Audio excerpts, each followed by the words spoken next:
आता शरद पवार यांची पत्रकार परिषद सुरू होती आहे।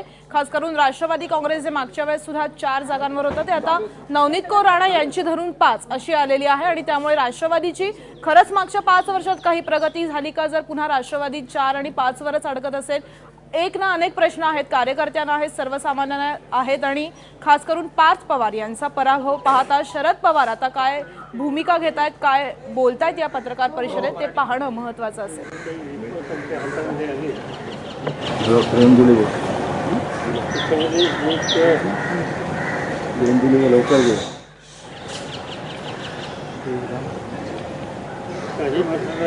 निकाल व्यवस्था जाहीर झाली।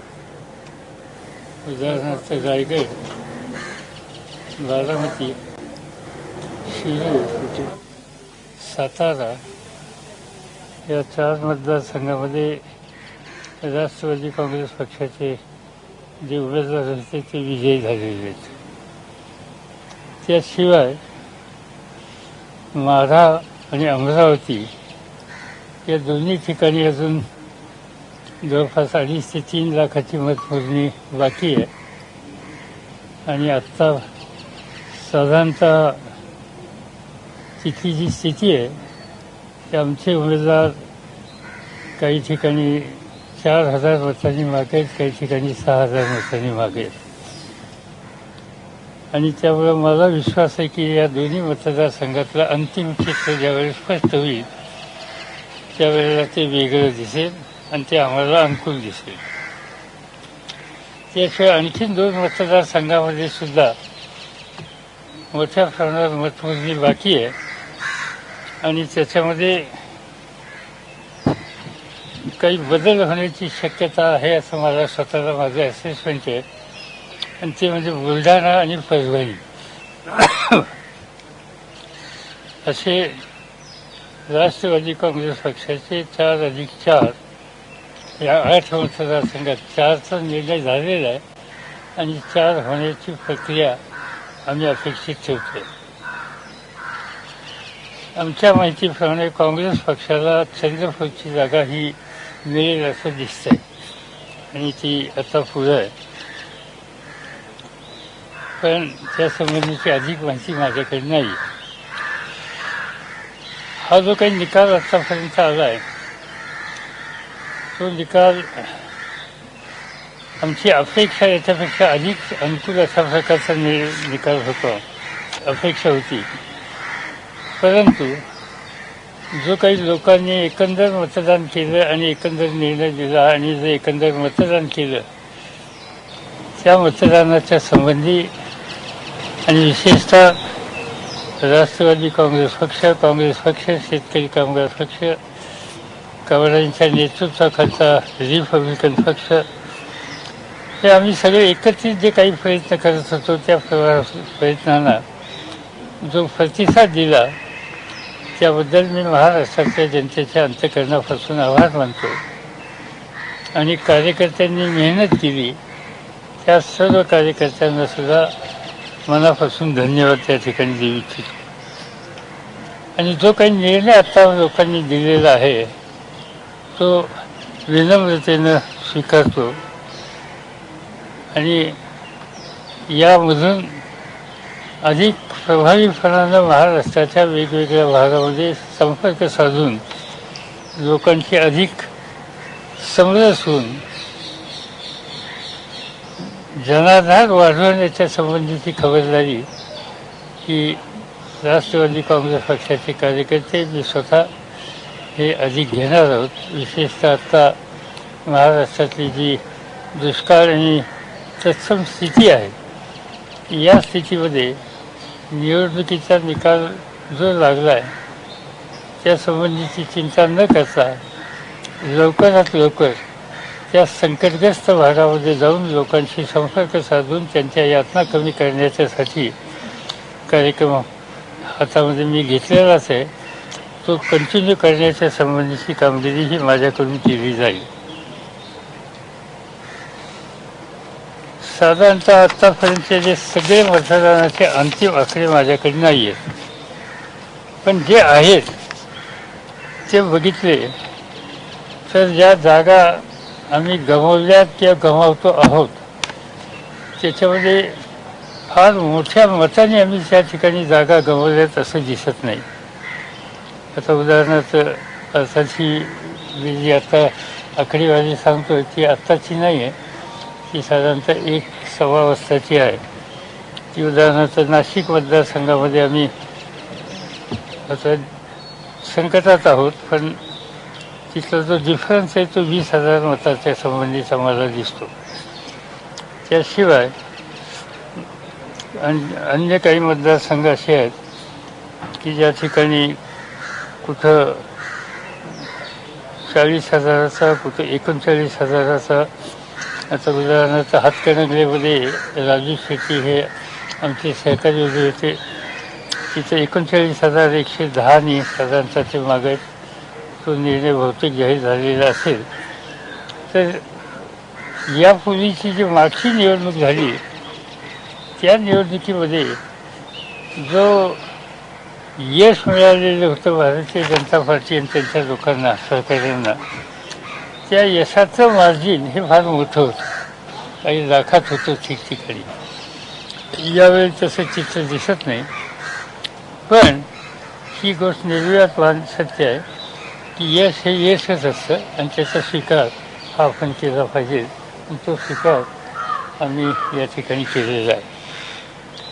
महाराष्ट्राच्या बाहेर आम्ही लक्षद्वीपची एक जागा लढवत असतो, त्याचाही निकाल झालेला आहे आणि राष्ट्रवादीचा तिथला आमचा वर्गार हा विजयी झालेला आहे. त्यामुळे ती एक लोकसभेमध्ये आम्हाला एक अधिक जागा त्या ठिकाणी मिळालेली आहे. बाकी इतर काही कुणाच्या संबंधी मला काही फारसं या ठिकाणी बोलायचं नाही आहे. आपल्याला काही विचारायचं असेल तर आपण जरूर विचारू. पार्थ पवार हे तुमचं नातू ज्यांनी निवडणूक लढवली होती त्यासाठी तुम्ही माढ्यातनं निवडणूक लढण्याने असा निर्णय घेतला, पण पार्थ पवार यांचा पण पराभव झाला. नाही, मी माढ्यामध्ये मी लढणार नव्हतोच. मी मागच्या निवडणुकीमध्ये सुद्धा 2014ला निवडणूक लढलेलं नाही. 2014लाच मी निर्णय घेतलेला होता की मी इतक्यादा लोकसभाच्या आणि राज्य विधानसभेच्या निवडणुका लढलो आहे, आता इथून पुढे डायरेक्ट इलेक्शनला उभं राहायचं नाही. आणि म्हणून मी राज्यसभेचा सभासद आधी आहे. त्यामुळे माढ्याला मी उभं राहणार ही वस्तुस्थिती नव्हती. फक्त माढ्यामध्ये आमच्या सहकाऱ्यांच्यामध्ये मतभेद होते, त्या मतभिन्नता होती. म्हणून एका बैठकीत मी जरूर असं म्हणालो की तुमच्यात एक वाक्यता नसेल तर मी उभा राहील. पण याचा अर्थ मी काही निवडणुकीला तिथं उभं राहणार नव्हतो. आणि त्यामुळे पाचच्यासाठी मी ती निवडणूक सोडली या म्हणण्यात काही तथ्य नाही. पाचच्या संबंधीची जी निवडणूक आहे किंवा आहे ती जागा आम्हाला न येणारी होती आणि न येणाऱ्या जागेवर आपण एखादा नवीन उमेदवार देऊन प्रयत्न करून बघावा हा त्याच्या पाठीमागचा हेतू होता. यापूर्वीची जागा आम्ही जिंकलेली नव्हती, मागच्या निवडणुकीत जिंकलेली नव्हती, त्याच्या आधीच्या निवडणुकीमध्ये जिंकलेली नव्हती. आणि त्यामुळं त्याचा आणि याचा काही संबंध राहण्याच्या संबंधीचं काही कारण नाही. पण आमच्या दृष्टीनं तिथं ज्या पद्धतीनं आमच्या उमेदवारांनी आणि कार्यकर्त्यांनी प्रयत्न करायला पाहिजे तेवढे प्रयत्न निश्चित केलेले आहेत. आणि तिथं आमचा बेस हा वाढवण्याच्या दृष्टीनं जी आम्हाला कामगिरी करायची होती ती आम्ही करू शकलो असं मला सांगायचं आहे. ईव्हीएमबद्दल काही शंका आता उपस्थित केल्या जाऊ शकतात, कारण ज्या पद्धतीने निकाल लागले 2014पेक्षा जास्त जागा आणि नाराजी असताना निवडून आल्याचं चित्र आहे. नाही, असं आहे की यासंबंधीच्या शंका ह्या जरूर उपस्थित केल्या गेल्या. दिल्लीमध्ये विविध राजकीय पक्षाच्या नेत्यांच्या अनेक बैठका झाल्या. अगदी सुरुवातीच्या बैठकीला मी होतो, नंतर अलीकडच्या बैठका झाल्या त्याला मी नव्हतो, पण माझ्या पक्षाचे प्रतिनिधी त्या बैठकीत हजर होतो. त्या आम्ही सगळे त्याच्यातले हिस्सेदार आहोत. ही गोष्ट मी अमान्य करत नाही. पण एकदा निवडणुकीचा निकाल लागल्याच्या नंतर आता मी हा दोष मशीनला देऊ इच्छित नाही. एकदा हा निर्णय लागला तो ग्रेसफुली स्वीकारला पाहिजे आणि तो निर्णय मी या ठिकाणी ग्रेसफुली स्वीकारण्याची भूमिका घेतो. ही गोष्ट खरी आहे की यावेळेला एक लोकांच्या मनामध्ये संशयाचं भूत होतं. यापूर्वी अनेकांच्या नेतृत्वाच्या खाली निवडणुका देशात झाल्या, कधी अशी चर्चा झाली नाही. म्हणजे मला स्वतःला आठवतं आहे की इंदिरा गांधींच्या नेतृत्वाखाली निवडणूक झाली त्याच्या आधी 77ला इंदिराजींचा पराभव झालेला होता, त्यावेळी सुद्धा ही शंका कुणी घेतली नाही किंवा इंदिरा गांधी पुन्हा सत्तेवर आले, त्यांच्या नेतृत्वाखाली निवडणूक घेतली गेली, त्यावेळेला त्यांच्या मार्फत या ठिकाणी काही गैरवापर केला जाईल अशी चर्चा देशामध्ये नव्हती. नंतरच्या काळामध्ये राजीव गांधींच्या नेतृत्वाखाली निवडणुका झाल्या, जवळपास 400च्या आसपास जागा ह्या त्यावेळी काँग्रेस पक्षाने जिंकल्या.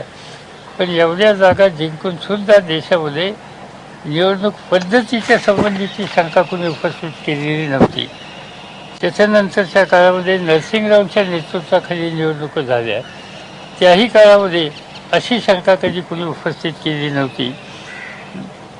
2004ला वाजपेयींच्या नेतृत्वाखाली जी निवडणुका झाल्या, त्याही वेळेला निवडणूक पद्धती, यंत्रणा या संबंधीच्या शंका कुणी घेतलेल्या नव्हत्या. आणि डॉक्टर मनमोहन सिंगांच्या नेतृत्वाखाली ज्यावेळेला निवडणुका झाल्या 2009 आणि 14 साली, त्यावेळेला अशा प्रकारची शंका त्याही वेळेला कोणी घेतलेली नव्हती, कुठल्या विरोधी पक्षांसुद्धा घेतली नव्हती. यावेळेला मात्र अशा प्रकारच्या शंका देशामध्ये घेतल्या गेल्या, त्याच्यावर चर्चा झाली. तुमच्या विविध चॅनल्सवर त्याच्यावर तासनतास डिस्कशन झालेलं माझ्या पाहण्यात आलेलं आहे. आणि या वेळेला निवडणूक आयोग असो किंवा देशाचं नेतृत्व करणारे घटक असोत, या सगळ्यांच्या संबंधीचं एक संशयाचं भूत हे देशामध्ये निर्माण झालेलं होतं. ही वस्तुस्थिती नाकारण्याचा अर्थ नाही आणि हे जे यापूर्वी कधीही झालेलं नव्हतं. पण हे जरी असलं तर निवडणुकीचा निकाल जो शेवटी आहे तो माझ्या दृष्टीनं लोकांचा निर्णय आहे आणि त्यामुळे आता या गोष्टी काढणं हे मला योग्य वाटत नाही.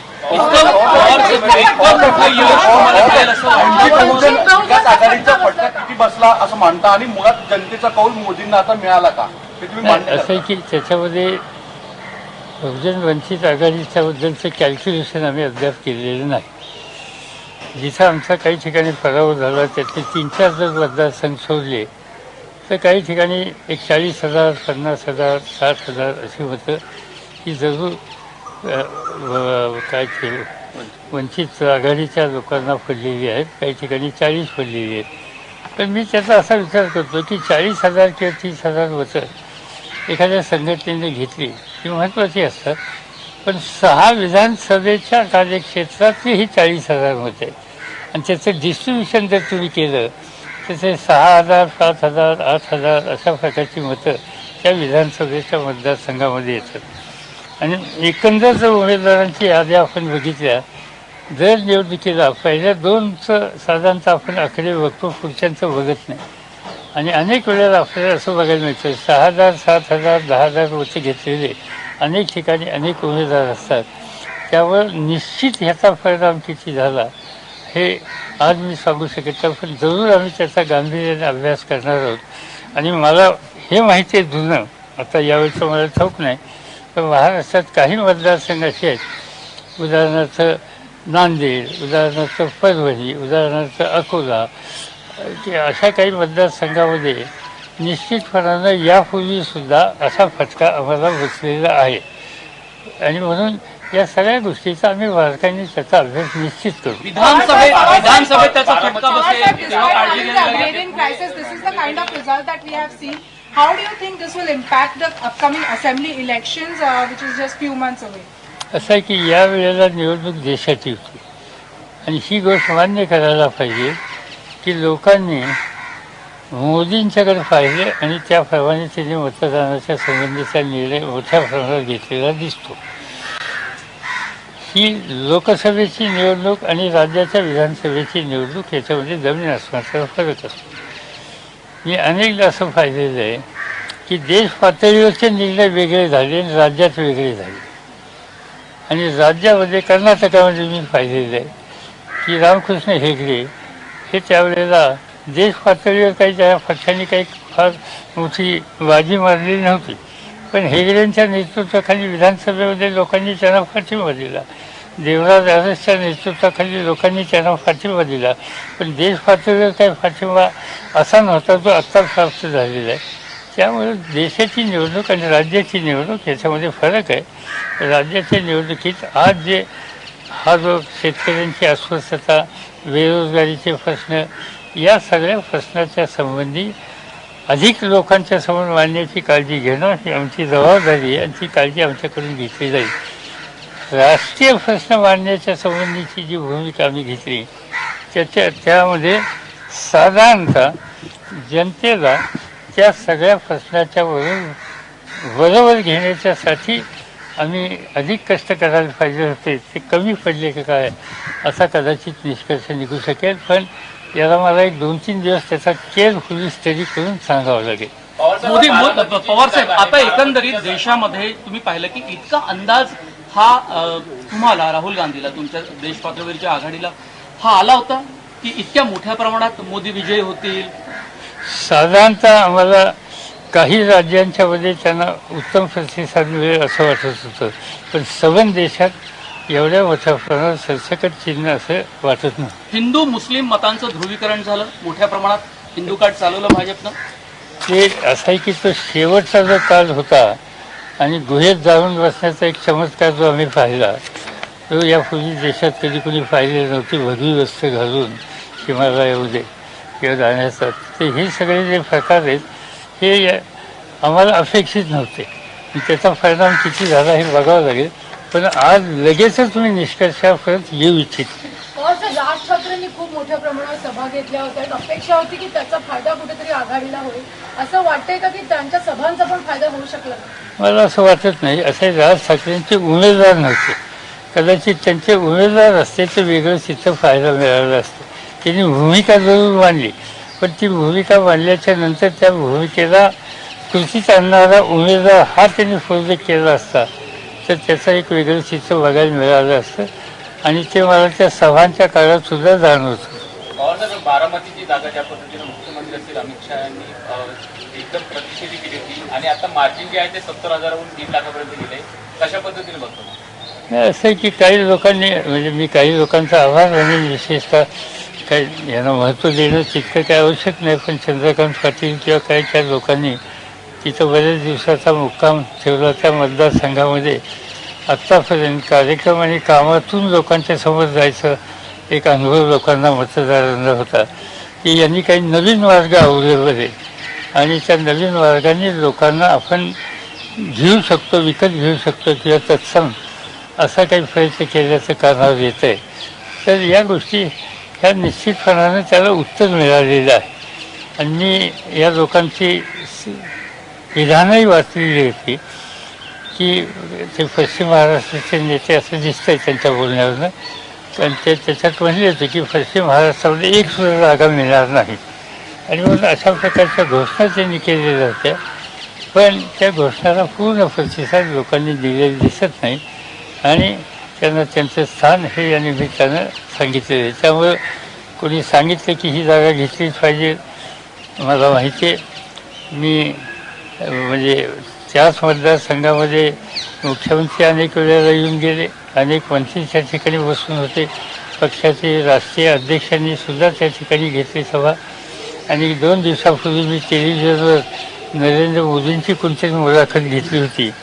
त्या मुलाखतीमध्ये मी त्यांचं एक माझ्याबद्दलच काही विचारलेल्या प्रश्नाचं उत्तर देताना त्यांनी सांगितलं की या लोकसभा मतदारसंघापासून 5-6 किलोमीटरवर शेजारच्या मतदारसंघात माझी सभा होती आणि तिथं मी जे लोकांचा प्रतिसाद पाहिला त्यावरून बारामतीच्या इथला निर्णय काय लागणार आहे हे स्वच्छ दिसत होतं.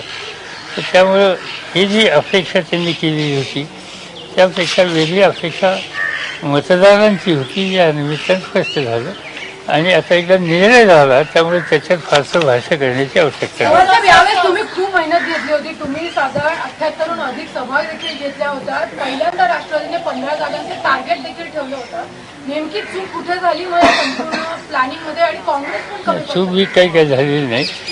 आम्ही आमच्या सगळ्या लोकांनी प्रयत्नांची पराकाष्ठा केली. आमची अपेक्षा साधारणतः 11-12 जागेच्या आसपास होते आणि मी जे आत्ताच सांगितलं की आत्ताही आम्हाला असं दिसतंय 4+4 8 जागेच्या जवळपास हा अंतिम निर्णय होतील, त्याच्यानंतर सांगणं योग्य होईल. पण या बाकीच्या जागेवर सुद्धा आम्ही जवळ पोचलेलो आहोत आणि त्यामुळं मला असं वाटतं की आम्हाला चित्र उद्याच्या निवडणुकीच्या दृष्टीनं आशादायक आहे आणि त्यासाठी यत्किंचितही कार्यकर्ता आमचा नाउमेद होणार नाही, तो कामाला लागेल. Mr. Pawar, you had said that BJP will be. त्या निकालाच्या पार्श्वभूमीवर पक्षात काही दुरुस्त करावं लागतील आणि त्याच्या दृष्टीने नाही, आम्हाला त्याची आवश्यकता होती. आमच्या सगळ्या लोकांनी या निवडणुकीत अतिशय उत्तम काम केलं, कलेक्टिव्ह काम केलं. खालपासून वरपर्यंतच्या प्रत्येक सहकार्याने कष्ट घेतले. आता त्यांना अधिक या सगळ्या परिस्थितीमध्ये आणि विशेषतः महाराष्ट्रात जी संकट आहेत, दुष्काळ किंवा तत्सम, त्या काळामध्ये झोकून देऊन काम करण्याच्या संबंधीचं आवाहन केलं जाईल आणि त्याच्यात लक्ष अधिक केंद्रित केलं जाईल. Sir, I was asking you this, that you had said at earlier point that BJP will be the single largest party but will not come on its majority on its own. Going by the trend today, what do you see, where do you see this going? And second, you see, whatever the trend which I have seen, that seems to be they will be able to form government, they and their colleagues. In the there will not be any problem to form government. They can form government. so It's your not assessment likely. was not right. You look back at that. It's not correct. You see, ultimately they succeeded. One has to accept victory. पवारसाहेब, मुद्दा असा आहे ना की उत्तर प्रदेशमध्ये सप बसप एकत्र झालं, बिहारमध्ये महागठबंधन झालं, तमिळनाडूमध्ये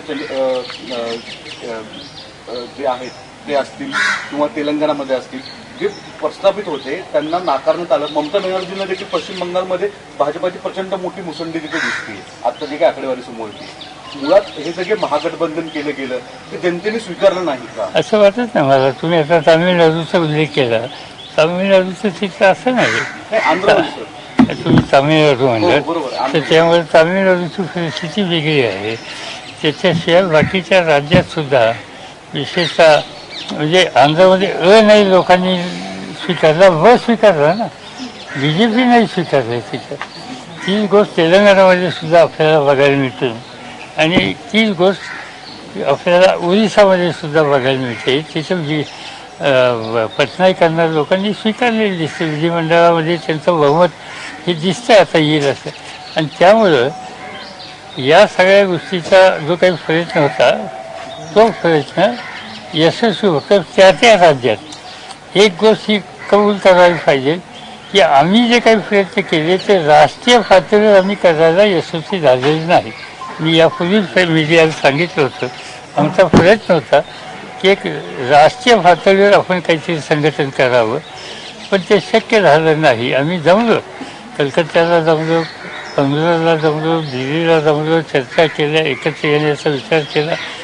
पण शेवटी आमच्या सगळ्यांची शक्ती केंद्र त्या राज्यापुरती सीमित असल्यामुळं ती सवन देश पातळीवर आम्ही एकमेकाला सहकार्य करून ताकद देण्याच्या परिस्थितीमध्ये नव्हतो.